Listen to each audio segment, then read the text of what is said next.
하나님 말씀 봅니다. 골로새서 3장 15절에서 17절 말씀 우리 한 목소리로 같이 보고 읽고 듣도록 하겠습니다. 같이 봅니다. 그리스도의 평강이 너희 마음을 주장하게 하라. 너희는 평강을 위하여 한 몸으로 부르심을 받았나니 너희는 또한 감사하는 자가 되라. 그리스도의 말씀이 너희 속에 풍성히 거하여 모든 지혜로 피차 가르치며 공연하고 시와 찬송과 신령한 노래를 부르며 감사하는 마음으로 하나님을 찬양하고 또 무엇을 하든지 말이나 이래나 다 주 예수의 이름으로 하고 그를 힘입어 하나님 아버지께 감사하라. 아멘. 아멘. 앞에 풍성한 과일을 보니까 여러분 마음이 어떠세요? 부자가 된 느낌 안 드십니까? 가을이면은 항상 우리들의 마음이 풍성해지죠. 여러분, 세상에서 가장 어려운 수학이 무엇일까요? 수학. 가장 어려운 수학은 하나님의 은혜와 사랑을 세는 것이라고 합니다. 저와 여러분이 오늘까지 살아오면서 하나님께 받은 은혜 몇 가지나 됩니까? 우리가 지금까지 하나님께 받은 은혜를 셀 수 있을까요? 네. 지금까지 살아오면서 하나님이 저와 여러분에게 베풀어 주신 은혜를 우리는 셀 수가 없습니다.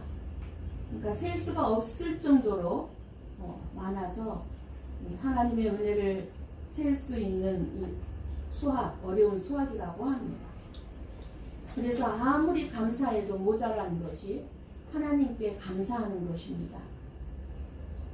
추수감사절은 지키지 않으면 안 되는 어떤 절기나 말씀이 아니라 교회에서 행해지는 하나의 행사로 생각하면 될 것입니다. 행사의 행사. 그래서 하나님의 세우신 이 구약의 절기는 지키지 않으면 안 됐죠.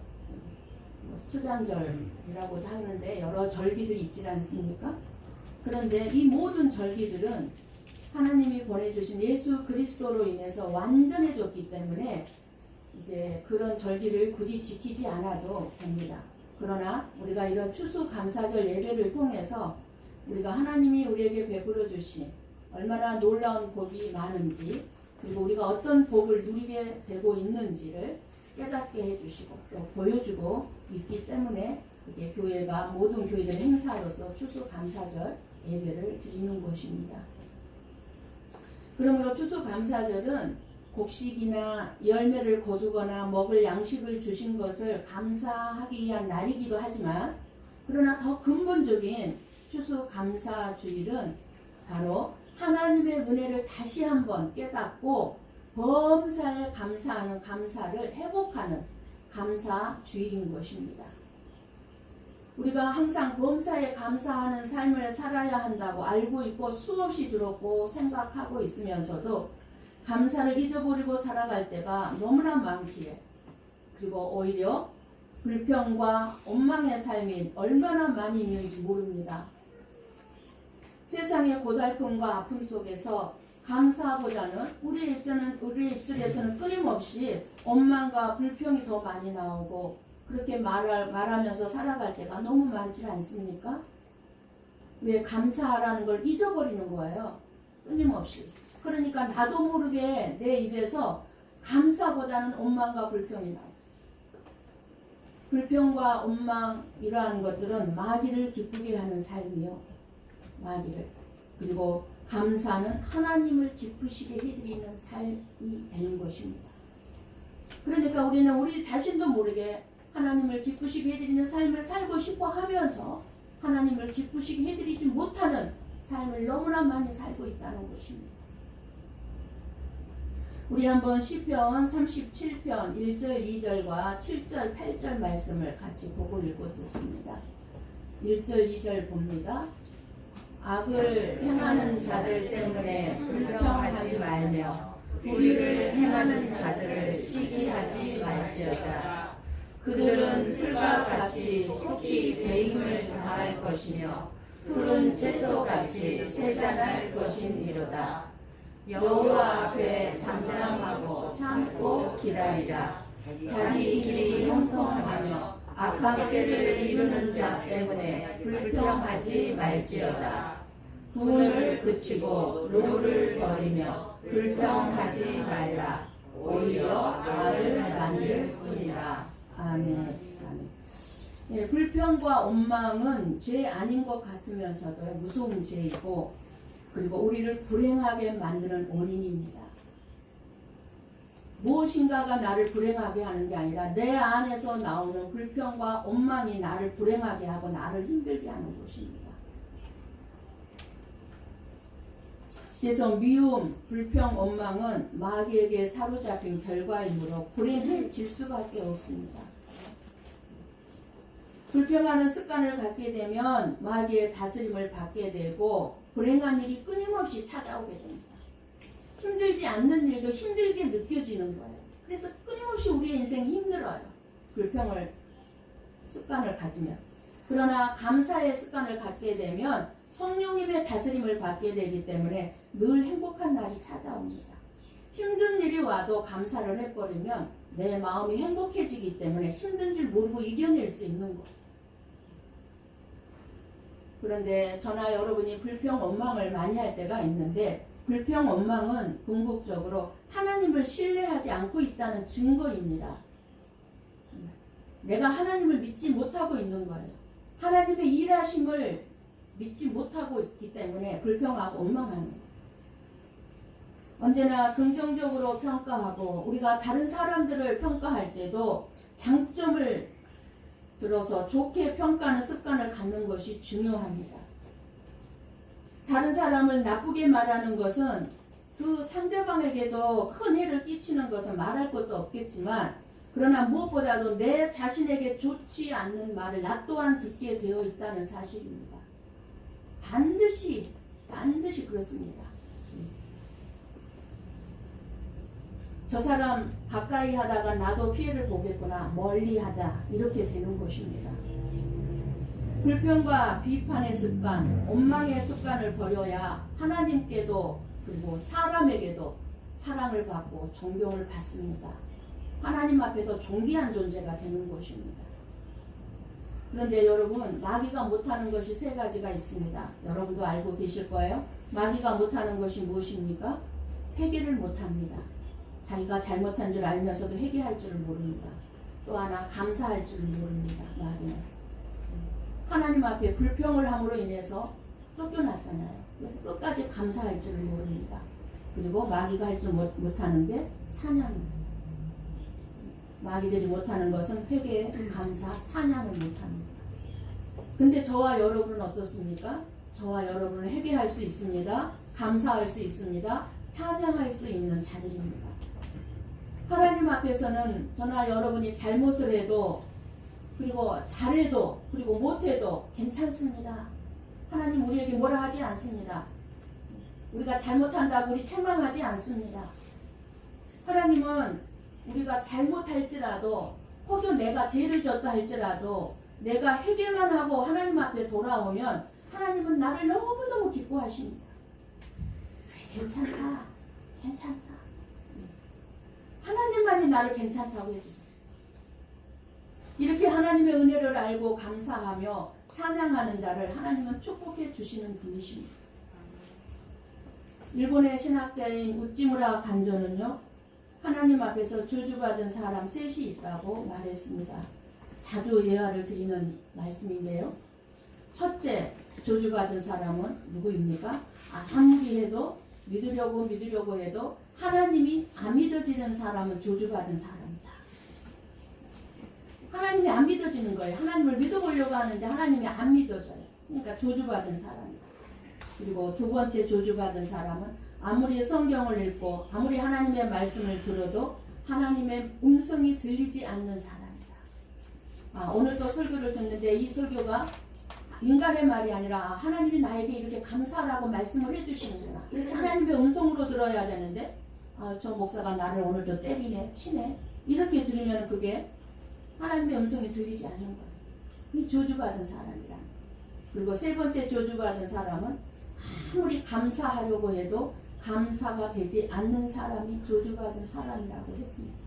정말 맞는 말입니다. 이렇게 볼 때 저나 여러분이 얼마나 복을 많이 받은 사람들인지 알 수가 있습니다.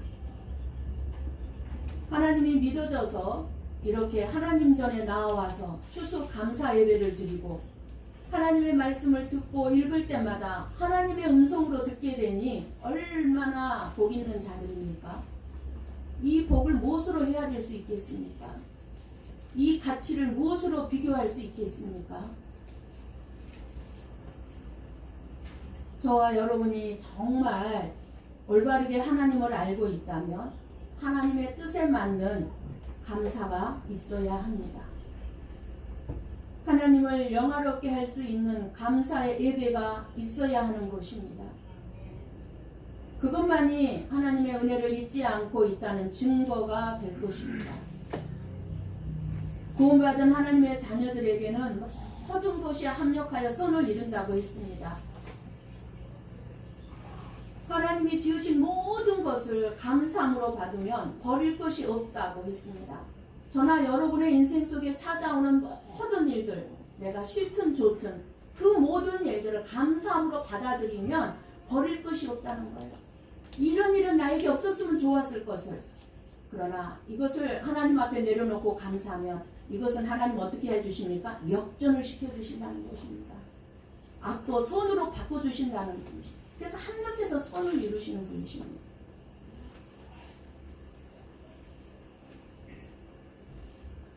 하나님은 결국은 좋게 해주시는 분으로 항상 모든 일에 우리는 범사에 감사해야 될 줄 믿습니다. 아멘. 어느 집사님의 딸이 고통스러운 수술을 받고도 엄마를 바라보면서 미소를 지었습니다. 엄마가 딸아, 너는 어떻게 그렇게 아픈데도 엄마에게 미소를 지을 수가 있니? 하고 물었습니다.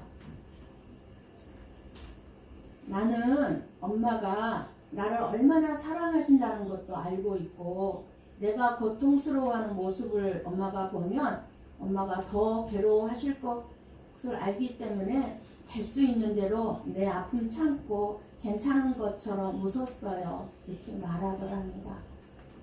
이런 딸들이 있으시죠, 여러분들? 네, 우리가 다니엘 기도회를 통해서도 들었지만 김희아 집사님의 간증도 아픔이 있는 삶이었고 고통스러운 아픔들이 있었지만 끊임없이 그의 삶 속에 있었지만 하나님께 감사한다고 먼저 감사하는 그런 고백하는 것을 우리가 들었습니다. 우리도 사랑의 하나님께 내 삶을 불평하지 말고 참고 감사하는 생활을 해야 하지 않겠습니까? 모든 사람이 나에게 좋게 대해주기 때문에 감사하는 것이 아니라 나의 모든 환경이 좋기 때문에 감사하는 것이 아니라 그것은 당연하죠. 나와 함께 하신 하나님이 나를 사랑하시고 내 고통을 보시고 내 아픔을 아시기 때문에 감사한다고 고백해야 할 줄 믿습니다. 저와 여러분이 정말로 올바르게 예수님을 알고 있다면 현재 나의 형편과 나의 모든 인간관계를 초월해서 감사와 기쁨이 있는 것은 당연한 것입니다. 그래서 오늘 말씀도 그리스도의 말씀이 너희 속에 풍성하게 하면 예수님의 사랑이 나를 어떤 자가 되게 하였는지 알게 됨으로써 감사가 있게 되는 것입니다. 말씀을 듣고 기도하게 되면 하나님의 마음을 알게 됩니다. 우리가 요즘 다니엘 기도회를 통해서 매일 간증을 통해 하나님의 일하심을 알게 되고 하나님의 마음을 알게 되니 기도하게 되고 또 기도를 하니 어떻습니까? 여러분 마음이 행복해지지 않습니까? 너무 좋지 않습니까? 하나님의 마음을 외면한 채 내 마음으로 살았을 땐 어땠습니까? 좁은 마음, 좁은 눈으로 다른 사람들을 바라보니까, 환경을 바라보니까 내가 원하는 환경도 아니고 내가 원하는 사람도 아니고 어느 누가 내 마음에 들겠습니까? 내 좁은 눈, 나의 좁은 마음으로 사람들을 바라보는 마음에 드는 사람 아무도 없습니다. 자식도 마음에 안 들 때가 많고 남편도 마음에 안 드는데 심지어 다른 사람이 어떻게 마음에 들겠습니까? 그러나 우리가 하나님의 마음을 알게 되면 어떻게 됩니까? 나의 부족하고 나의 교만한 모습을 먼저 바라볼 수 있게 되고 다른 사람들에 대해서는 하나님의 마음으로 바라볼 수 있게 됩니다. 내 좁은 눈, 나의 좁은 마음으로 바라보는 것이 아니라 하나님의 마음으로 바라보게 되니 어떻게 됩니까? 그 사람이 이해가 되고 그리고 미안한 마음이 들게 되고 어떻게 돼요? 관계가 좋아지고 관계가 좋아지면 어떻게 됩니까? 행복해지는 것입니다. 그러니까 행복과 불행은 나에게 달려있는 거예요. 감사는 하나님의 행복의 문을 여는 방법이고 불평은 하나님의 축복의 문을 닫아버리는 방법입니다. 불평하는 자들에게 하나님은 절대로 복을 주실 수가 없습니다. 끊임없이 감사할 때 그 감사의 조건들은 끊임없이 따라오게 되어 있습니다. 그래서 행복의 문이 열려요. 축복의 문이 열려요. 오늘날까지 하나님이 저와 여러분에게 베풀어 주신 은혜를 생각하므로 오늘 내가 겪고 있는 고난이 나를 무너뜨릴 수 없다는 사실을 우리는 알아야 하고 그런 마음으로 나의 환경, 나의 현실을 바라보게 되었을 때 나를 힘들게 한다고 생각했던 모든 것들이 사라진다는 사실을 우리는 알아야 합니다. 환경이 바뀐 것이 아니라 그 상대방이 바뀐 것이 아니라 내가 하나님의 선하심을 바라보고 기도할 때 감사가 있게 되고 현실을 바라보는 마음이 하나님의 마음으로 보게 되기 때문입니다. 그리고 올바르게 우리가 하나님의 마음을 알게 되면 나에게 필요한 것을 하나님이 반드시 주신다는 확신이 있게 됩니다. 책임져 주신다는 확신이 있게 됩니다. 하나님은 저와 여러분의 삶에 뒷짐진 채 그냥 계시는 분이 아니라 바라만 보고 계시는 분이 아니라 하나님의 뜻과 계획을 가지고 그 뜻과 계획을 이루시기 위해서 저와 여러분의 인생 가운데 일하시고 계시는 분입니다. 오늘 또 이 시간에도 저와 여러분 가운데서 지금도 여전히 일하시고 계십니다. 이것은 세상의 모든 일이 하나님의 계획대로 진행되고 있음을 우리는 알 수 있어야 합니다. 세상의 모든 것이 하나님의 계획대로 진행된다면 저희들이 이 세상 가운데서 살아가고 있는 정말 저나 여러분이 어떻게 살고 있습니까? 얼마나 더 나은 인생, 더 나은 행복, 더 나은 삶을 위해서 발버둥 치면서 애를 터면서 살고 있지 않습니까? 그런데 정말 저나 여러분이 하나님을 올바르게 알고 있다면 그렇게 살지 않아도 된다는 사실입니다. 애를 터면서 살아갈 일이 없다 그 말입니다. 오늘 또 하나님은 저와 여러분에게 감사하라는 말을 3번 반복하고 있습니다. 15절 말씀 한번 열어주세요. 15절 말씀을 여러분 눈으로 보십시오. 우리는 죄로 말미암아서 하나님과는 원수가 되었고 그리고 다른 사람들과는 끊임없이 갈등하고 미워하고 이렇게 살고 있었고 현재도 또 살고 있습니다. 그런데 예수님께서 십자가의 죽으심으로 화목제물이 되셨어요. 하나님과 우리 사이에 원수된 것을 화목하게 해주셨습니다. 그래서 우리는 오늘 이 시간에도 정말 당당하게 하나님 아버지 앞에 이렇게 예배를 드릴 수 있는 것은 예수님께서 화목제물이 되셨기 때문에 하나님과 우리와 화목하게 되었기 때문에 예배를 드리는 거죠. 그렇다면 다른 사람들과의 갈등과 미움을 어떻게 해야 되겠습니까?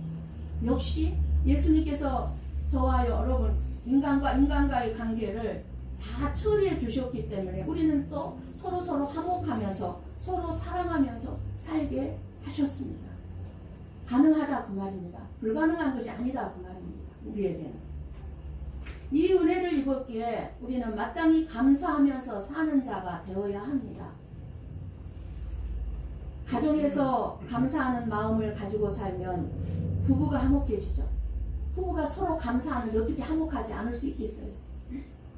부부가 화목하면 어떻게 해요? 자녀들이 자동으로 행복하게 됩니다.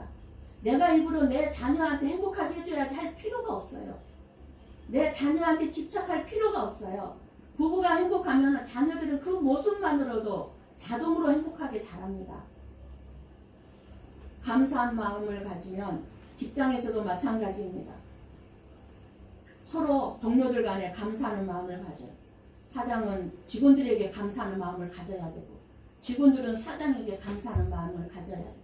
그렇게 되면 어떻게 해요? 직장 생활이. 서로 감사하는데 어떻게 화목하지 않을 수 있겠습니까? 어떻게 행복하지 않을 수 있겠습니까? 서로 감사하지 않으니까 힘든 거예요. 서로에게 감사하지 않으니까.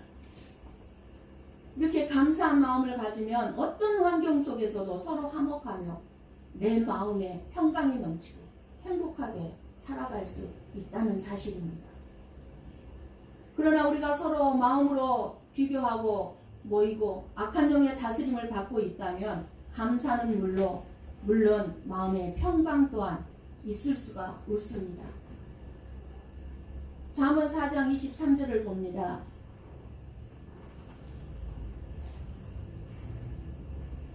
우리 같이 한 목소리로 보고 읽고 듣습니다.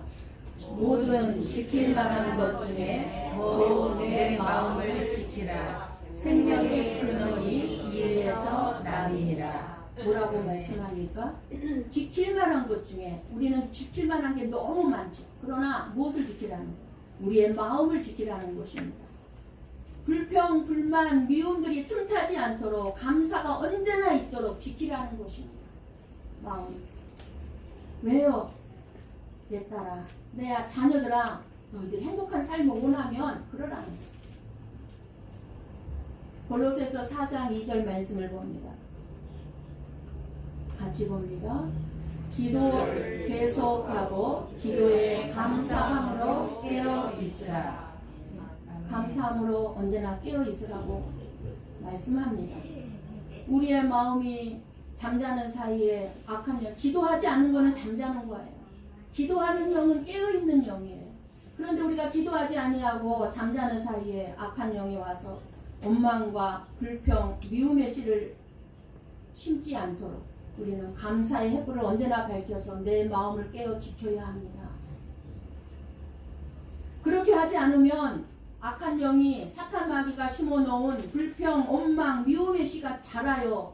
그 자리에 그냥 있으면 얼마나 좋겠어요. 그런데 불평, 원망, 미움은요 자꾸 자랍니다. 여러분들 곡식 심어봤어요? 곡식이 더 잘 자란가요? 잡풀들이 더 잘 자란가요? 예, 곡식은 자라지 못하도록 잡풀이 무성하게 자랍니다. 그래서 우리의 온 마음을 온통 불평, 원망, 미움에 밭이 되어서 우리의 마음과 우리의 인생이 쑥대밭을 만들고 마는 것입니다. 우리가 오늘 본문 16절 말씀을 봅니다. 같이 봅니다.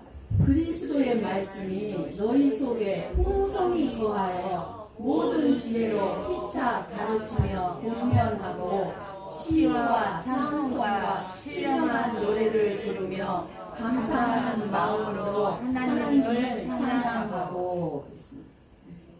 내 마음에 불만이 가득 차면 자연히 내 입술에서 불평이 나오게 되어 있고, 내 마음에 감사가 가득 차면 입으로 내 입술에서 감사가 나오게 되어 있습니다. 입의 말은 이만큼 우리 삶에 엄청난 영향을 끼친다는 사실입니다. 그런데 우리의 마음에 누구와 가득 차 있으면 하나님의 말씀이요. 하나님의 말씀이 가득 차 있으면 어떻게 돼요? 감사하는 마음으로 가득 차는. 우리 한번 잠언 6장 2절 말씀을 같이 봅니다. 같이 봅니다.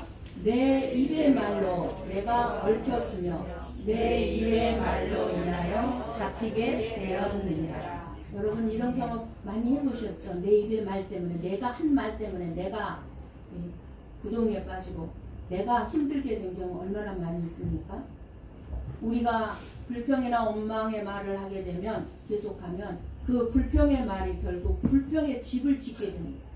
불평의 집을 짓게 되면 그 집에 내가 갇히게 되죠. 그 집에 내가 갇히게 되지만 그러나 내가 늘 감사의 말을 하면 감사의 집을 짓게 되어서 나로 그 밝은 집에서 살게 만들어주는 것입니다. 그러니까 내 입의 말이 나의 집을 짓고 내가 그 집에서 사는 거예요. 그니 얼마나 중요합니까?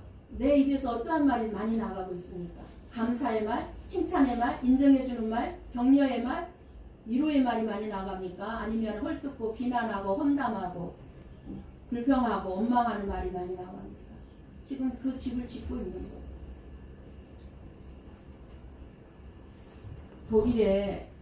독일에서 기근으로 굉장히 몹시 힘들고 어려움을 겪고 있을 때 넉넉하게 삶을 살고 있었던 노 부부가 있었습니다. 이 노 부부는 어느 날 동네 공터에서 놀고 있는 제대로 먹지 못해서 몸이 바짝 말라버린 아이들에게 저 아이들에게 빵을 좀 만들어 줘야 되겠다라고 생각을 했습니다. 그래서 이 노 부부는 곧 집에 가서 빵을 만들어서 여러 개의 빵을 만들어서 그것을 가지고 공터로 가지고 나와 배고픈 아이들에게 나누어 주었습니다. 이 바구니에는 너희들이 한 사람이 한 개씩 먹을 수 있는 빵이 있단다. 모두 한 개씩만 가져가거라. 그리고 내일 오면 또 내일 빵을 줄게. 그랬습니다. 할아버지의 말이 끝나기가 무섭게 아이들이 그 빵 바구니에게로 팍 달려듭니다. 그러면서 서로 큰 빵을 가지겠다고 하면서 큰 빵부터 골라서 가지고 집으로 돌아갔습니다. 그 다음 날도 마찬가지였습니다. 그 다음 날도 마찬가지였습니다. 그런데 모두가 다 빵을 가져간 다음에 항상 맨 마지막에 달려들지 아니하고 다 가지고 간 다음에 마지막에 남아서 가장 작은 빵을 집어드는 소녀가 있었습니다. 그 이름은 크레첸이었습니다.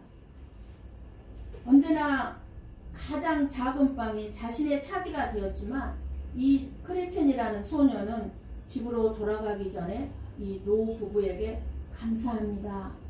감사합니다. 라는 인사를 겸손하게 잊지 않고 했습니다. 이 노 부부는 그런 크레첸을 매우 기특하게 생각했습니다. 큰 거 차지하려고 하지 않냐고 큰 작은 거 차지하면서도 감사를 잊지 아니하는 이 크레첸을 마음에 두었습니다. 그러던 어느 날이었습니다.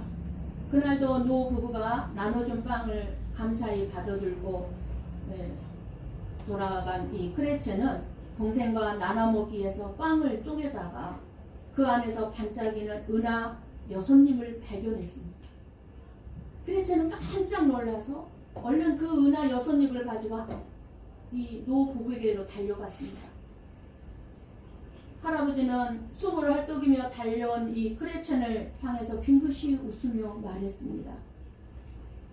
그 은하는 감사할 줄 아는 착한 아이에게 주기 위해 제일 작은 빵을 만들 때 내가 넣은 거란다. 크레첸, 내게 주는 선물이다. 할아버지는 크레첸의 머리를 가만히 쓰다듬어 주었습니다. 감사하는 자에게 하나님께서는 이렇게 축복하신다는 사실입니다. 그러므로 불평할 수밖에 없는 환경일지라도 감사의 말을 하시기 바랍니다. 하나님은 우리에게 감사의 환경을 허락하셔서 그 집에서 살게 하실 것입니다. 감사하는 자에게 무엇이든 감사할 수 있어야 합니다.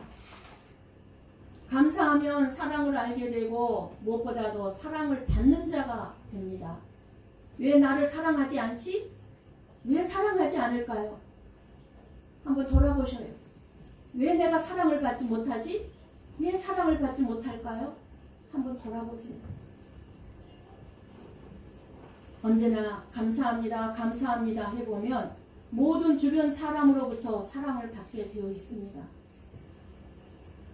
무엇보다도 하나님의 사랑을 더 깊게 깨닫게 됩니다. 17절 말씀을 보십시오. 17절에서도 뭐라고 말씀합니까? 또 같이 봅니다. 또 무엇을 하든지 말에나 일에나 다 주 예수의 이름으로 하고 그를 힘입어 하나님 아버지께 감사하라. 아멘. 모든 일을 주 예수의 이름으로 하는 자들에게는 내가 한 것이 없습니다. 그러니까 감사밖에 없는 거예요. 내가 했어도 감사한 거예요. 왜? 내가 한 것이 아니기 때문에. 누가 하겠어요? 예수님이 하신 거예요. 예수님이 나를 통해서 하신 일이에요. 내가 한 것은 아무것도 없습니다. 인간관계를 통해서 사람들을 만날 때마다 우리는 어떻게 해야 됩니까? 일을 통해서 살려주고 또는 말을 통해서 살려주라는 것입니다. 어떤 헌신이나 어떤 이렇게 섬기는 것을 통해서 살려주고 입술의 말을 통해서 살려주는 말을 하라는 것입니다. 이렇게 감사하는 생활이 얼마나 중요한가를 잘 말씀해주고 있습니다. 저나 여러분은 참 감사의 습관이 안 되어 있고 감사할 줄을 모르고 있을 때가 너무나 많이 있습니다. 솔직한 고백 아닙니까? 우리 한번 디모데후서 3장 1절 3절 말씀을 봅니다.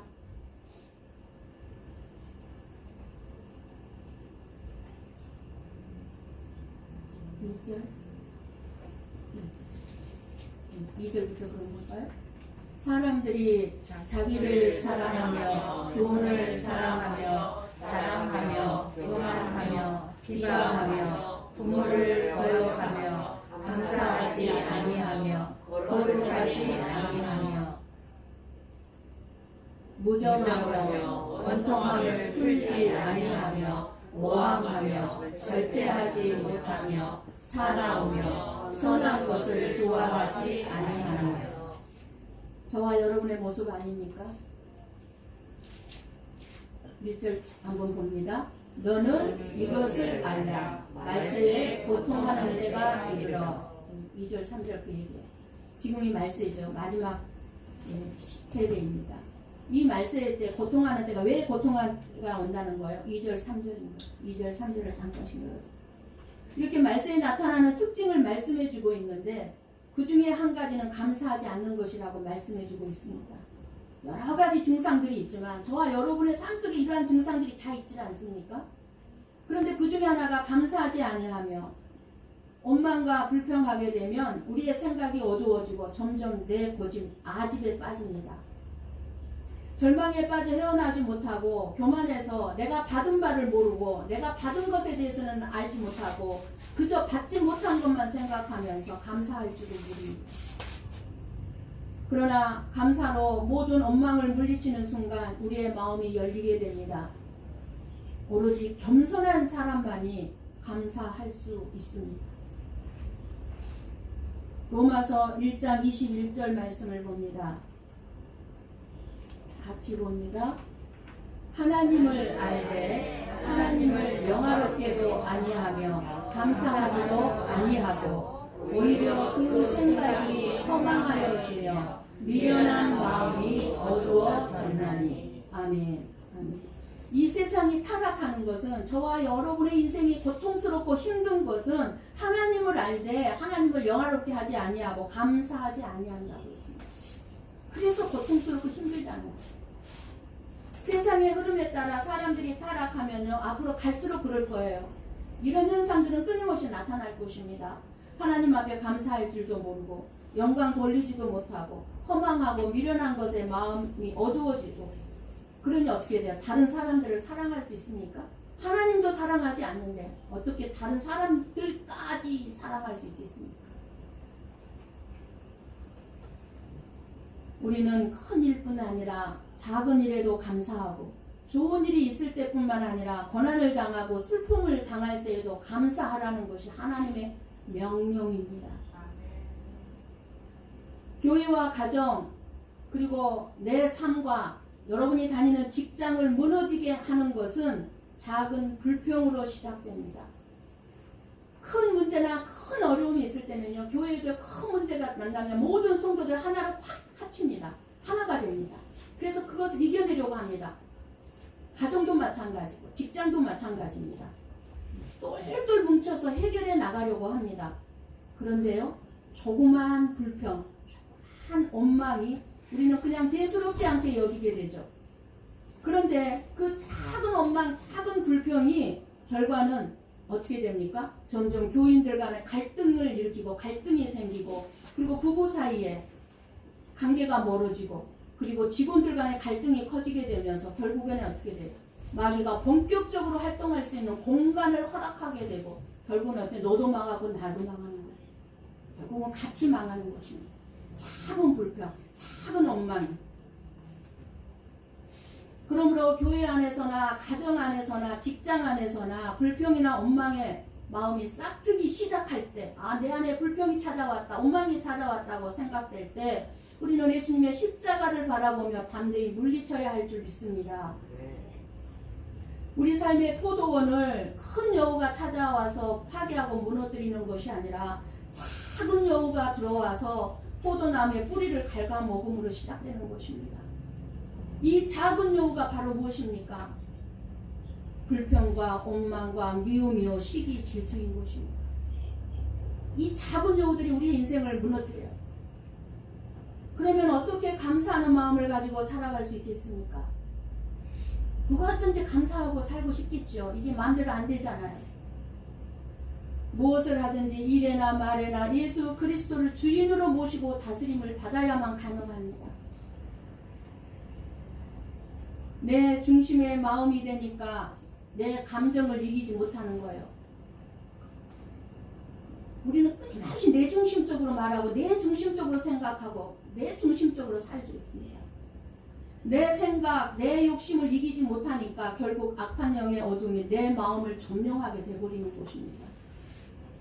그러나 예수 그리스도를 주인으로 모시면 예수님의 평강이 내 마음을 주장하게 됩니다. 그러면 내 마음이 맑아지면서 하나님이 주신 은혜와 축복을 헤아릴 수 있게 되는 것입니다. 아, 이거는 불평거리가 아니야. 내게 더 큰 은혜를 주셨는데.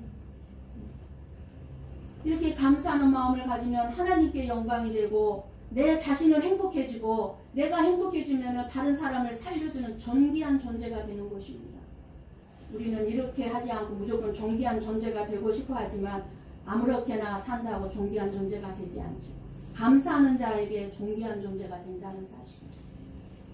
감사를 드릴 때 저나 여러분에게 유익한 점은 감사하면 저나 여러분이 존귀한 자가 되고 그리고 무엇보다도 내가 생각하지 못한 축복을 누리게 된다는 사실입니다. 크레첸처럼. 크레첸이 은하 6입이 빵 속에 들어가 있으리라고 생각이나 했겠습니까? 누가 여러분의 마음을 다스리도록 내어주고 있습니까? 여러분 주보 뒷면을 잘 보시고 참고하시기 바랍니다. 감사할 수 없는 상황일지라도 성령의 다스림으로 감사할 때 내 자신이 행복하고 하나님께서 내 안에서 이루실 모든 뜻들을 이루어 가십니다. 물론 감사가 내 뜻대로 되는 건 아닙니다. 하지만 그리스도의 평강이 우리의 마음을 주장하면 마땅히 감사하는 자로 살게 됩니다. 무엇이든 감사하게 되면 하나님께는 영광이요 그리고 나에게는 평강이 찾아오고 내 자녀들에게는 행복이 찾아오고 내 이웃들에게는 선한 영향력으로 살려주는 인생이 된다 그 말입니다. 악한 영이 다스리는 대로 불평하고 원망하고 미워하도록 하는데 공감하지 마시고 동조하지 마시고 성령의 다스림을 받으셔서 감사 생활을 함으로 저와 여러분의 삶이 복되고 아름답고 존귀한 자의 삶이 되시기를 주님의 이름으로 간절히 축원합니다. 기도하겠습니다.